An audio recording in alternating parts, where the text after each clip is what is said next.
Unit 4 Anne Frank diary के पन्ने। बुधवार 8 जुलाई 1942। प्यारी किट्टी, ऐसा लग रहा है मानो रविवार के बाद से बरसों बीत गए हों। इतना कुछ हो गया है जैसे पूरी दुनिया ही उलट पुलट गई है। लेकिन जैसा कि तुम देख सकती हो किट्टी, मैं जिंदा हूँ। लेकिन यह मत पूछो कि कहाँ और कैसे। मैं जो कुछ भी कह रही हूँ उसमें शायद ही कोई बात तुम्हारे पल्ले पड़े। इसलिए मैं तुम्हें शुरू से बताती हूँ कि रविवार की दोपहर को क्या हुआ था। 3 बजे थे। हेलो जा चुका था लेकिन वह दोबारा फिर से आने वाला था। तभी दरवाजे की घंटी बजी। चूँकि मैं बालकनी में धूप में अलसाई सी बैठी पड़ रही थी, इसलिए मुझे घंटी की आवाज़ सुनाई नहीं दी।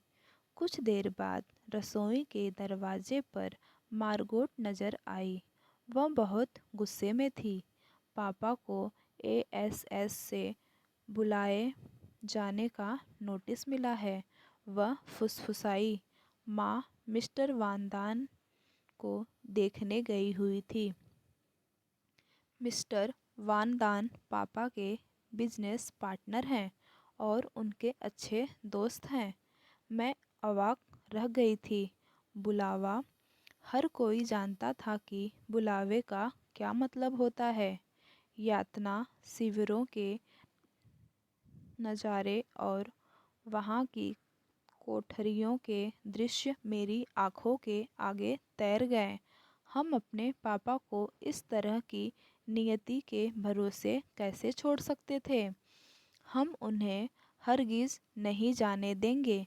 मार्गोट ने उस वक्त, अगला पेज, कहा था जब वह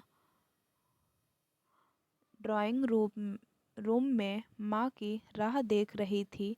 माँ मिस्टर वानदान से पूछने गई है कि हम कल की छुपने की जगह पर जा सकते हैं। वानदान परिवार भी हमारे साथ जा रहा है। हम लोग कुल मिलाकर 7 लोग होंगे। मौन। हम आगे बात ही नहीं कर पाए। यह ख्याल कि पापा यहूदी अस्पताल में किसी को देखने गए हुए हैं, माँ के लिए इंतज़ार की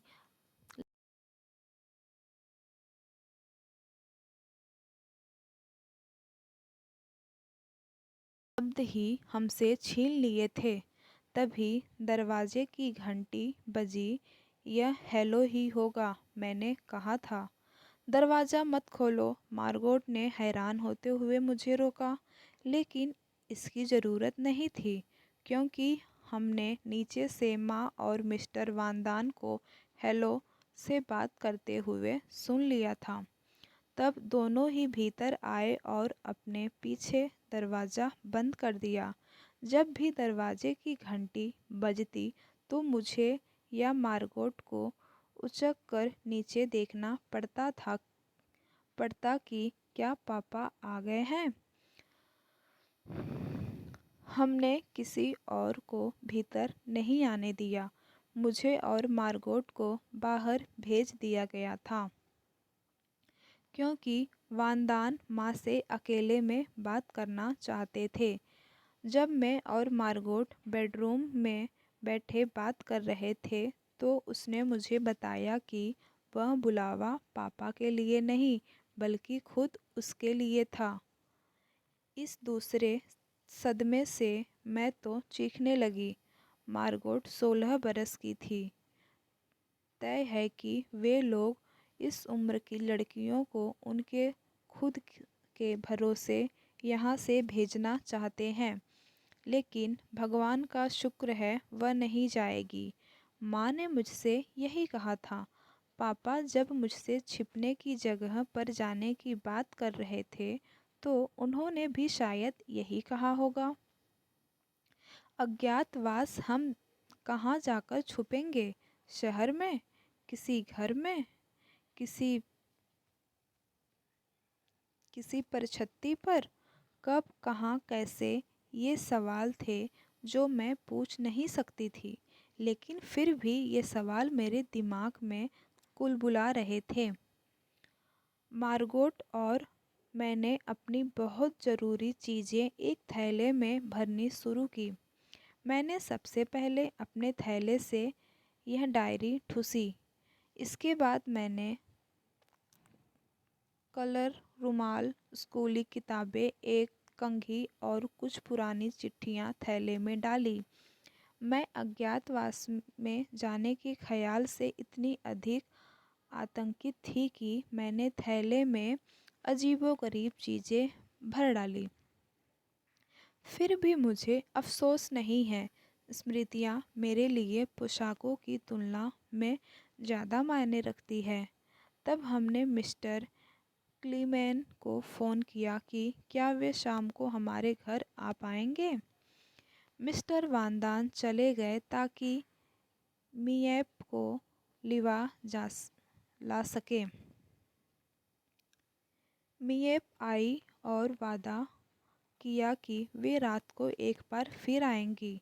वे अपने साथ जूतों, ड्रेसों, जैकेटों, अंडरवियरों तथा स्टॉकिंग्स से भरा एक थैला लेकर गईं। इसके बाद हमारे फ्लैट में सन्नाटा छा गया। इसमें से किसी को भी खाना खाने की इच्छा ही नहीं हुई। मौसम अभी भी गर्म था और सारी चीज़ें जैसे हमारे लिए अजनबी अजनबी होती चली जा रही थी। पेज 3।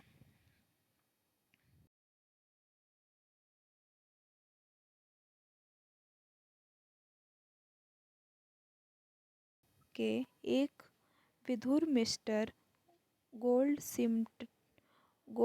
सिमटट को किराए पर दे रखा था। तय था कि उसे उस शाम कोई काम धंधा नहीं था। इसके बावजूद, हमारे कई इशारों के बावजूद, वह रात 10 बजे तक वहीं पर मंडराता रहा। मिएप और जॉन गिएज रात 11 बजे आए। मिएप 1933 से पापा की कंपनी में काम कर रही थी और इसलिए पापा के करीबी दोस्तों में थी। उसके पति जॉन भी पापा के अच्छे दोस्त थे। एक बार फिर जूते, स्टॉकिंग्स, अंडरवियर और किताबें मिएप के गहरे बैग और जॉन की जेबों में गायब हो रही थी। 11:30 बजे वे खुद भी विदा लेकर चले गए। मैं बुरी तरह से थक गई थी। फिर भी एक बात मैं अच्छी तरह जानती थी कि वह रात मेरे अपने बिस्तर में मेरी आखिरी रात है। मैं जैसे घोड़े बेचकर सोई, मेरी नींद अगली सुबह 5:30 बजे मार्गोट के जगाने पर ही खुली। किस्मत से यह सुबह रविवार की तरह गर्म नहीं थी। दिन भर गर्म बरसात की फुहारें पड़ती रही। हम चारों ने अपने बदन पर इतने ज़्यादा कपड़े ले लिए थे मानो हम रात फ्रिज में गुजारने जा रहे हों। वजह सिर्फ इतनी सी थी कि हम अपने साथ ज़्यादा से ज़्यादा कपड़े ले जाना चाहते थे। हम जिस स्थिति में थे उसमें कोई यहूदी व्यक्ति कपड़ों से भरा सूटकेस ले जाने के बारे में सोच भी नहीं सकता था। मैंने 2 बनियानें, 3 पैंट, एक ड्रेस और उसके ऊपर एक स्कर्ट, एक जैकेट, एक बरसाती, 2 जोड़ी स्टॉकिंग्स, भारी जूते, एक कैप, एक स्कार्फ और इन सब के अलावा और भी बहुत कुछ ओढ़ पहन रखा था। घर से निकलने से पहले ही मेरा दम घुटने लगा था, लेकिन किसी को भी परवाह नहीं थी कि मुझसे पूछे, "एन, कैसा लग रहा है तुम्हें?" मार्गोट ने अपने थैले में स्कूल की किताबें ठूस ली थी और वह अपनी साइकिल लेने चली गई और फिर वह मिएप की निगरानी में अज्ञात जगह के लिए रवाना हो गई। कुछ भी रहा हो, मेरे लिए तो वह अनजान जगह ही थी, क्योंकि मुझे अभी भी पता नहीं था कि हम कहाँ जाने वाले हैं। 7:30 बजे हमने भी अपने पीछे दरवाज़ा बंद किया। मृत्युंजय की एक मुर्तजे ही एकमात्र ऐसी जीवित प्राणी थी। पेज चौथा, जिसे मुझे गुड बाय कहना था। हमने गोल्ड सिमडट के लिए जो नोट छोड़ा, उसके अनुसार बिल्ली को पड़ोसियों के यहाँ छोड़ा जाना था। वे ही अब उसकी देखभाल करने वाले थे।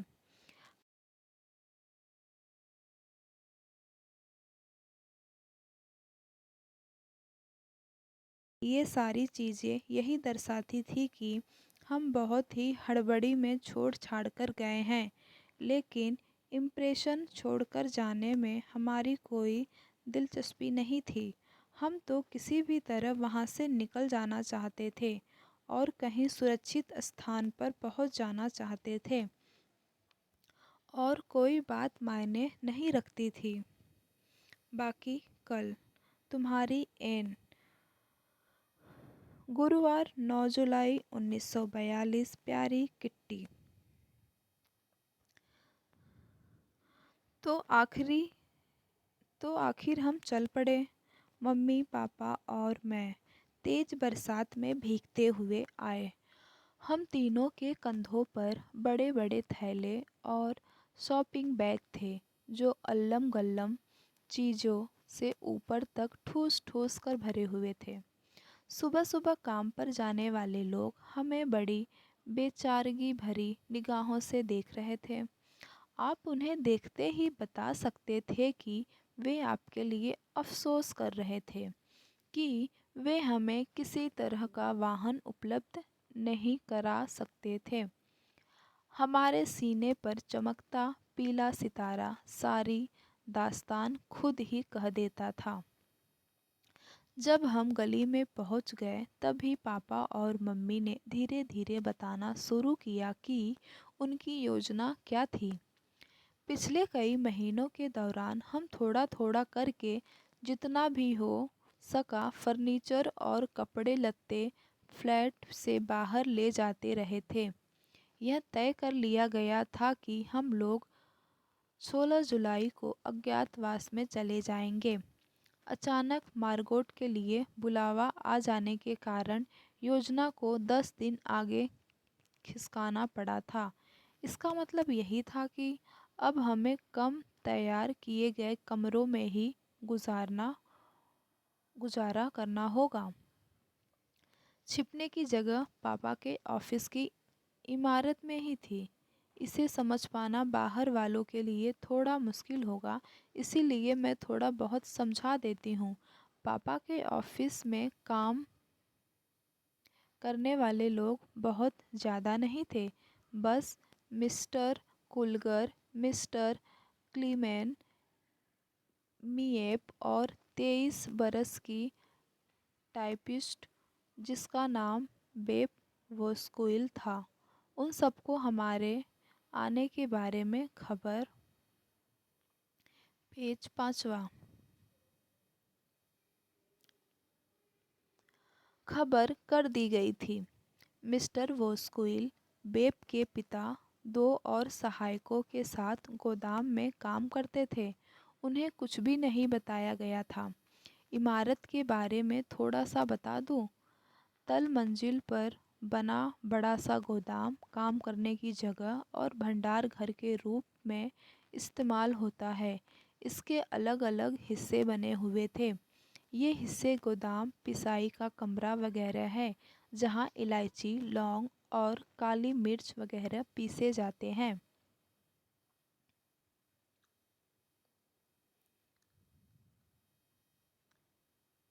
पेज 6। गोदाम के दरवाजे से ही सटा हुआ एक बाहर का दरवाज़ा है जो ऑफिस का।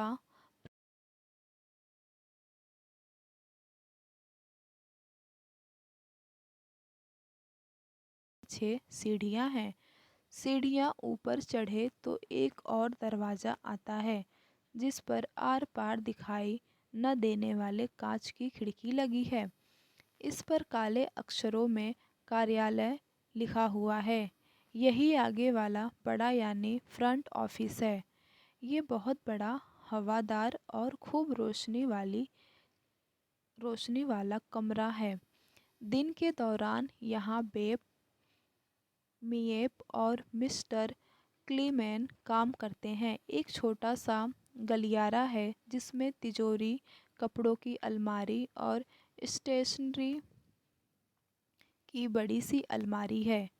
इस गलियारे के पार एक छोटा सा दमघोंटू अंधियारा कमरा है। यह बैंक ऑफिस है। इसमें मिस्टर कुलगर और मिस्टर वानदान बैठा करते थे। अब इसमें सिर्फ मिस्टर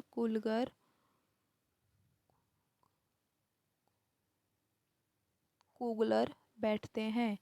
मिस्टर कुगलर के ऑफिस में पैसेज से भी पहुंचा जा सकता है, लेकिन सिर्फ कांच वाले दरवाजे के जरिए, जिसे अंदर से तो आसानी से खोला जा सकता है लेकिन बाहर से इतनी आसानी से नहीं।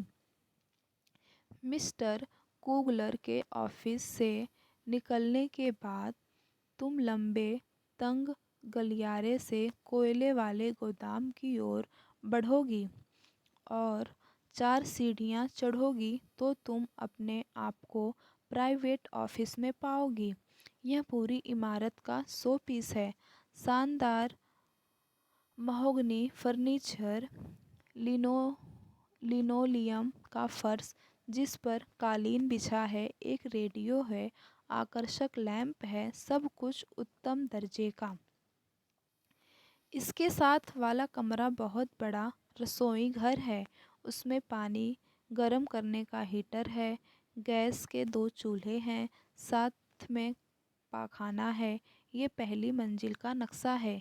नीचे की सीढ़ियों वाले गलियारे से एक रास्ता दूसरी मंजिल की तरफ जाता है। सीढ़ियाँ ख़त्म होते ही थोड़ी खुली जगह है और उसके दोनों तरफ दरवाजे हैं।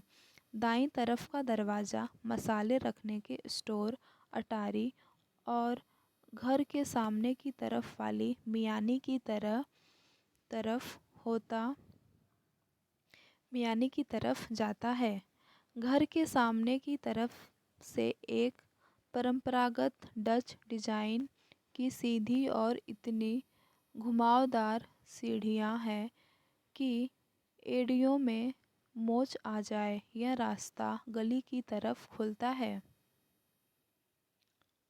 सीढ़ियों के ऊपर बनी जगह से दाईं तरफ का दरवाज़ा घर के पिछवाड़े की तरफ हमारी गुप्त एनेक्सी की तरफ जाता है। कोई कल्पना भी नहीं कर सकता था कि इस सपाट मटमैले दरवाजे के पीछे इतने कमरे भी हो सकते हैं।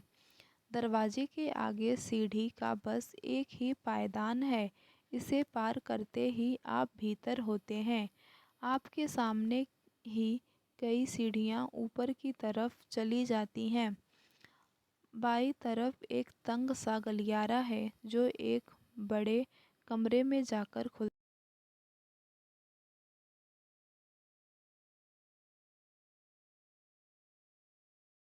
है। अगला दरवाज़ा एक छोटे कमरे का है। यह परिवार की 2 जवान लड़कियों के बेडरूम और स्टडी रूम के काम आता है। सीढ़ियों की दाईं तरफ गुसलखाना और बिना खिड़कियों वाला एक कमरा है जिसमें एक वॉश बेसिन लगा हुआ है। किनारे की तरफ वाले दरवाजे से पाखाने की तरफ और दूसरे पेज 7वां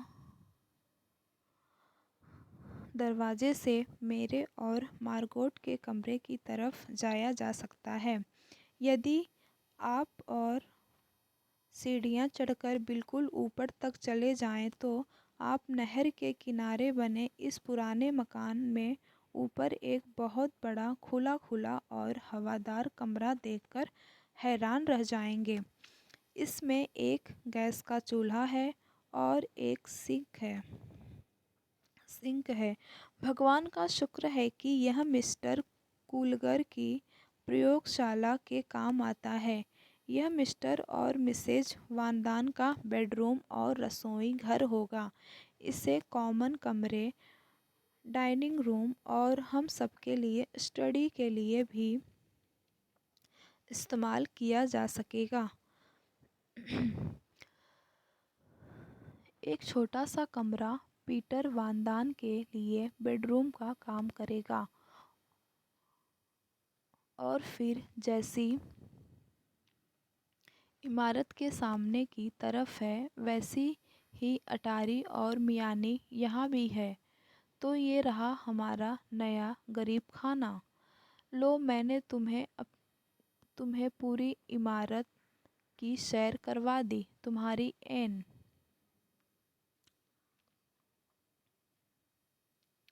शुक्रवार 10 जुलाई 1942।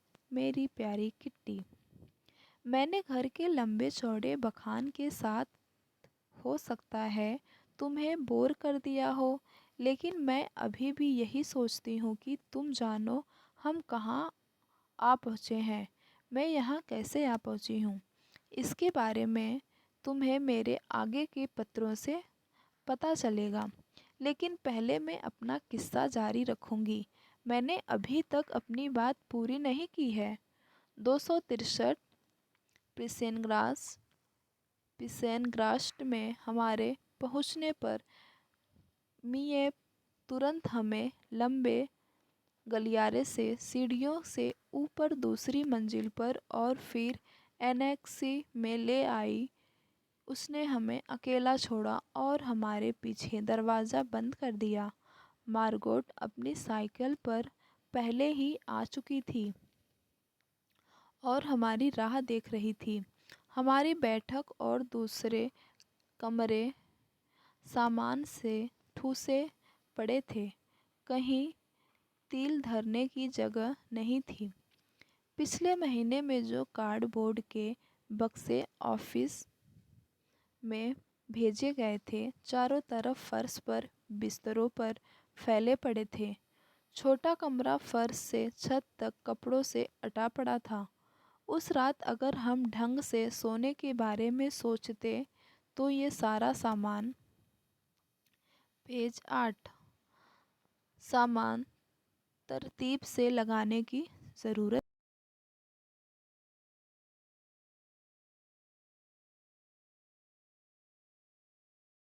हिम्मत नहीं थी। वे बिना चादरों वाली गद्दियों पर ही पसर गई, थकी, बेहाल और पस्त। लेकिन पापा और मैंने सफाई का मोर्चा संभाला और तुरंत जुट गए। हम सारा दिन पैकिंग खोलते रहे, अलमारियां भरते रहे, कीले ठोकते रहे और तमाम सामान ठिकाने से लगाते रहे। आखिर थक कर चूर हो गए और साफ बिस्तरों पर ढह गए। हमने पूरे दिन में एक बार भी गरम खाना नहीं खाया था, लेकिन परवाह किसे थी। माँ और मार्गोट की थकान के मारे बुरी हालत थी और पापा और मुझे फुर्सत नहीं थी। मंगलवार की सुबह हमने पिछली रात के छोड़े हुए काम को पूरा करना शुरू किया। बेप बेप और मिएप हमारे राशन कूपनों से शॉपिंग करने गई और पापा ने ब्लैंक आउट वाले पर्दे लगाए। मैंने रसोई का फर्श रगड़ रगड़ कर साफ किया। सवेरे से रात तक हम लगातार काम में जुटे रहे। बुधवार तक तो मुझे यह सोचने की फुर्सत ही नहीं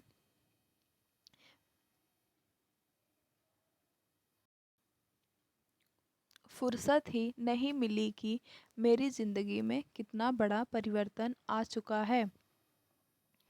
अब गुप्त एनेक्सी में आने के बाद पहली बार मुझे थोड़ी फुर्सत मिली कि तुम्हें बताऊं कि मेरी ज़िंदगी में क्या हो चुका है और क्या होने जा रहा है। तुम्हारी एन। पेज 9।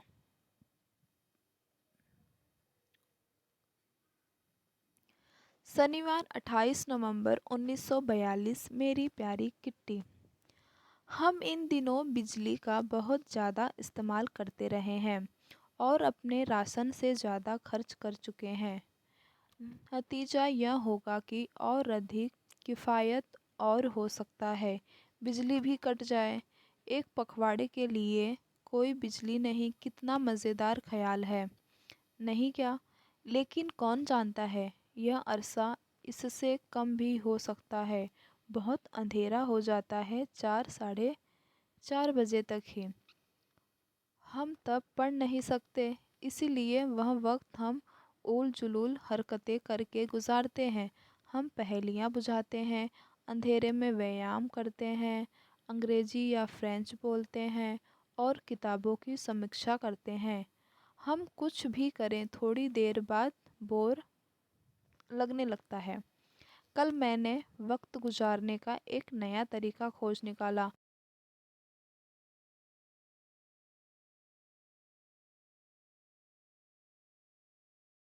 हमारे पर्दे हटाए नहीं जा सकते, 1 इंच भर भी नहीं, लेकिन जब अंधेरा हो तो पर्दे हटाने में कोई हर्ज नहीं होता। मुझे पता नहीं था कि हमारे पड़ोस में इतने दिलचस्प लोग रहते हैं। खैर, हमारे पड़ोसी हैं। मैंने जो पड़ोसी देखे उनमें से एक परिवार डिनर कर रहा था, एक परिवार फिल्म बना रहा था, तो सामने वाले घर में एक दंत चिकित्सक एक डरी हुई बुढ़िया से जूझ रहा था। मिस्टर डसेल, जिनके बारे में कहा गया था कि उनकी बच्चों के साथ बहुत पटती है और वे उन्हें खूब प्यार करते हैं, दरअसल बाबा आदम के ज़माने के अनुशासन मास्टर हैं और लंबे लंबे भाषण देने लगते हैं जिन्हें सुनकर ही नींद आने लगे। चूँकि मुझ अकेली को ही यह सुख मिला हुआ है कि मैं उनके साथ महाराज डसेल के साथ यह लंबो तरह शकरा कमरा शेयर करती हूँ, और चूँकि मुझे ही हम 3 बच्चों में आम तौर पर खर दिमाग और तुनक मिजाज समझा जाता है, मेरे पास यही एक उपाय बचता है कि उनकी वही पुरानी डांट फटकार और भाषणों की लंबी लंबी उबाऊ श्रृंखला की तरफ कान न धरूं, न सुनने का नाटक करती रहूं।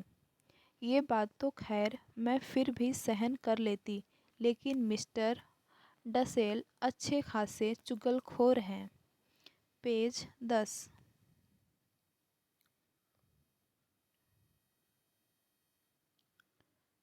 वे जाकर इन सारी बातों की रिपोर्ट मम्मी को दे आते हैं।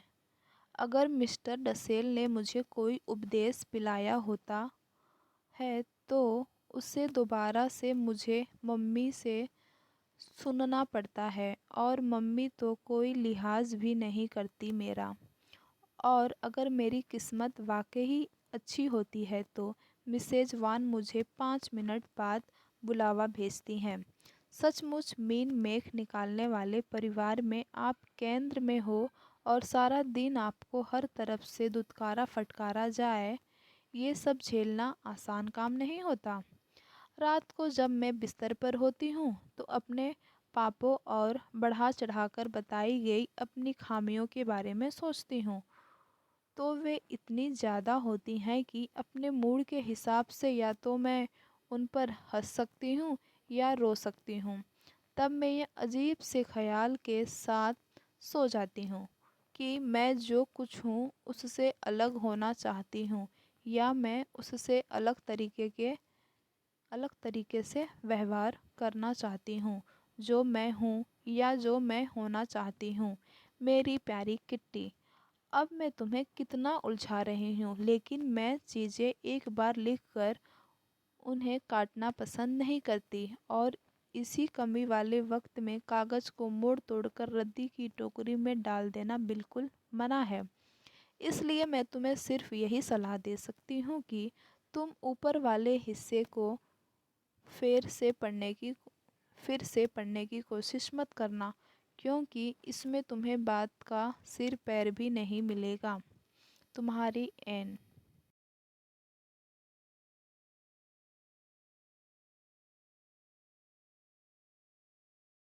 घंटा भी नहीं बीता था कि हमारी खुशी निराशा में बदल गई। टर्की अभी युद्ध में शामिल नहीं हुआ है। हुआ यह था कि एक केंद्रीय मंत्री ने यह कहा था कि टर्की पेज 11 जल्दी ही तटस्थता छोड़ देगा। डैम चौक पर अखबार बेचने वाला चिल्ला रहा था। टर्की इंग्लैंड के पक्ष में अखबार उसके हाथ से झपटे जा रहे थे और इस तरह से हमने वह उत्साहवर्धक अफवाह सुनी थी। 1000 गिल्डर के नोट अवैध मुद्रा घोषित किए जा रहे हैं।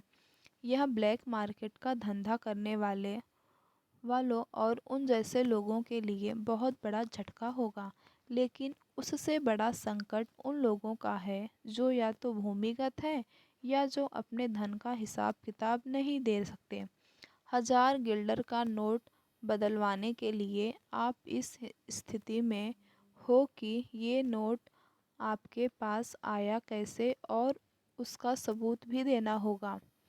इन्हें कर अदा करने के लिए उपयोग में लाया जा सकता है, लेकिन अगले हफ्ते तक ही 500 गिल्डर के नोट भी तभी बेकार हो जाएंगे। गिएज एंड कंपनी के पास अभी 1000 गिल्डर के कुछ नोट बाकी थे जिनका कोई हिसाब किताब नहीं था। इन्हें कंपनी ने आगामी वर्षों के लिए अनुमानित कर अदायगी में निपटा दिया है। इसीलिए फ़िलहाल तो गर्दन पानी के ऊपर ही है। मिस्टर डिसेल को कहीं से बाबा आदम के ज़माने की पैरों से चलने वाली दांतों की ड्रिल मशीन मिल गई है। इसका मतलब संभवतः जल्दी ही मेरे दांतों का पूरा चेकअप हो पाएगा। जब घर के कायदे कानून मानने की बात आती है तो मिस्टर डसेल भयंकर रूप से आलस दिखाते हैं।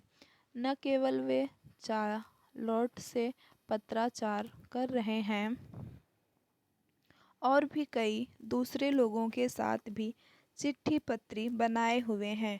मार्गोट, जो कि उनकी डच अध्यापिका हैं, उनके ये पत्र ठीक करती हैं। पापा ने उन्हें मना किया है कि वे ये सब कारोबार बंद करें और मार्गोट ने उनके पत्र ठीक करने बंद कर दिए हैं, लेकिन मुझे लगता है वे अपनी चिट्ठी पत्री फिर से शुरू कर देंगे।